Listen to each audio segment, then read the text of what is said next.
Bab 1105. Tidak boleh lepas kendali. Respon Frederick Hua memancing kemarahan Kaisar Long.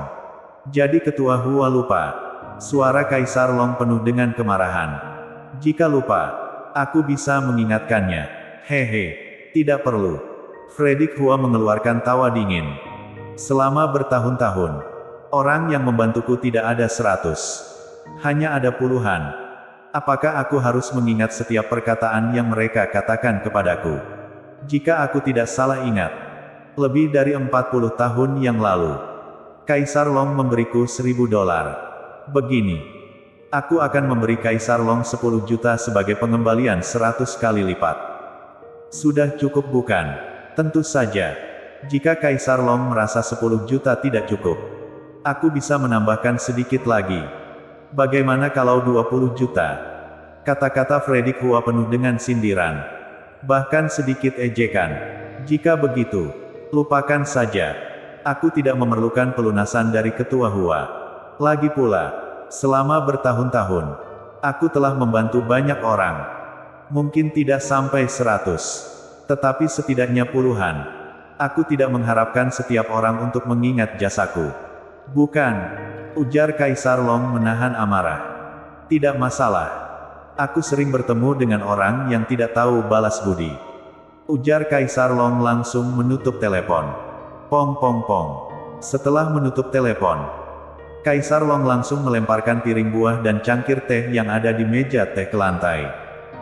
Seolah melampiaskan kemarahan dalam hatinya. Pada tingkat seperti Kaisar Long, hal-hal biasa sulit membuatnya marah. Namun sekarang ia memilih untuk melempar barang-barang untuk melampiaskan kemarahannya. Dapat dibayangkan betapa besar kemarahannya saat ini. Pelayan Kaisar Long berdiri di samping dengan cemas dan wajahnya penuh kekhawatiran. Kaisar Long, apa yang sebenarnya terjadi? Setelah emosi Kaisar Long mereda, pelayan tua itu bertanya dengan hati-hati. Beraninya pria brengsek ini menghinaku. Kaisar Long memancarkan niat membunuh dari matanya. Dia bahkan mengatakan bahwa 40 tahun yang lalu, aku memberinya $1000 dan sekarang dia ingin memberiku 10 juta sebagai imbalan. Ujar Kaisar Long menggertakkan gigi. Setelah mendengar ucapan Kaisar Long, Frederick Hua ini, dia sungguh brengsek. Tidak menghargai budi baik orang. Waktu itu Anda memang memberinya $1000. Tetapi apa yang bisa dilakukan oleh $1000 pada saat itu? Ujar pelayan tua itu marah. Yang paling penting adalah Anda telah memberinya banyak sumber daya dari keluarga Kekaisaran Long untuk mendirikan asosiasi bela diri. Pada saat itu, dia juga berjanji bahwa jika dia berhasil, dia akan bergabung dengan keluarga Kekaisaran Long. Apakah dia melupakannya? Pelayan tua itu adalah saksi atas bantuan Kaisar Long pada Frederick Hua saat itu. Kini, melihat Kaisar Long dihina olehnya, dia merasa marah. Kaisar Long, bagaimana jika aku pergi ke kota Yan dan membunuh brengsek ini? Tiba-tiba, pelayan tua itu berbicara dengan niat membunuh. Aura bela diri tingkat alam dewa puncak terasa dari dirinya. Selain Kaisar Long, mungkin tidak ada yang menduga bahwa pelayan tua di samping Kaisar Long telah mencapai tingkat alam dewa puncak. Mata Kaisar Long berkilauan dengan niat membunuh. Ia berpikir selama 5 menit sebelum menggelengkan kepala. Sekarang bukan waktunya bagimu untuk bertindak.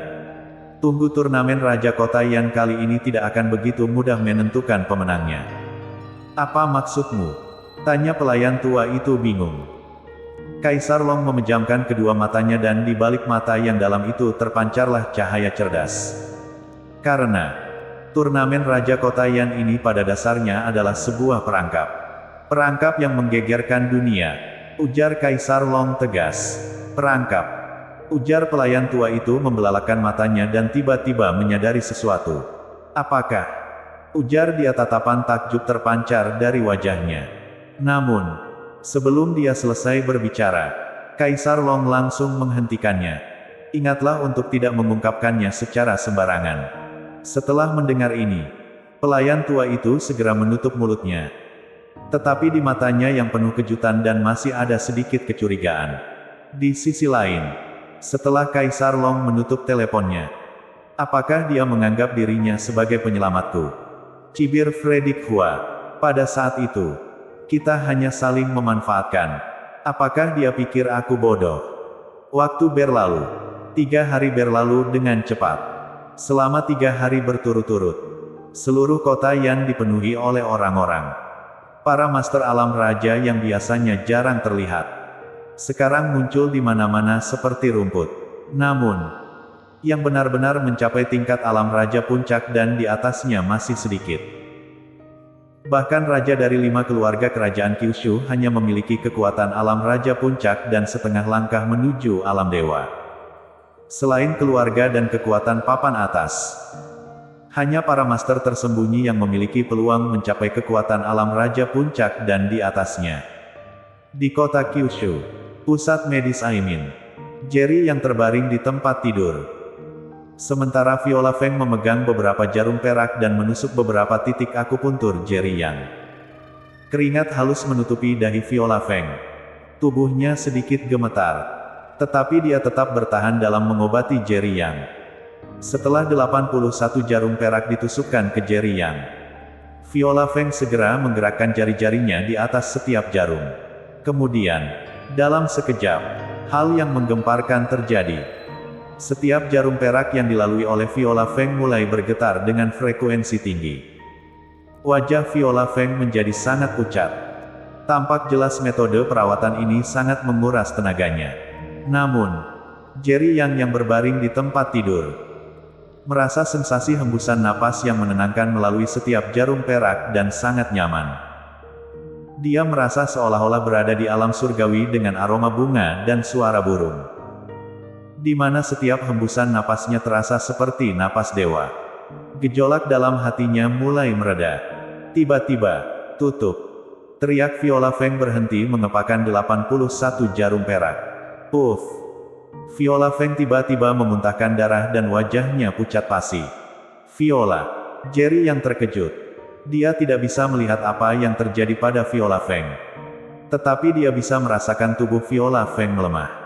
Jangan bergerak, ujar Viola Feng berkata sambil mengibaskan jarinya di beberapa titik akupuntur di punggung Jerry Yang. Kemudian, dalam sekejap, setiap jarum perak mulai mengeluarkan benang darah tipis yang berkumpul di titik tengah. 5 menit kemudian, semua benang darah menghilang dan 81 benang darah berkumpul menjadi titik, membentuk kantong darah. Puff. Viola Feng mengeluarkan 1 jarum dan tiba-tiba menusuk kantong darah itu. Darah segar langsung menyembur.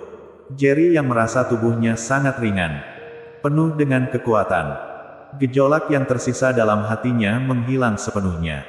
Viola, kamu menyembuhkanku, ujar Jerry yang berdiri dan wajahnya penuh kekaguman. Namun, dia sangat khawatir melihat Viola Feng yang memiliki bekas darah di bibirnya dan wajah pucat pasi. Viola Feng menggelengkan kepala. Aku menggunakan teknik penyegelan titik akupuntur. Aku telah menyegel semua obat sempurna dalam tubuhmu. Begitu terangsang lagi, penyegelan akan pecah dan kamu mungkin benar-benar berubah menjadi marah. Bahkan aku akan sulit memulihkan kesadaranmu. Bersambung.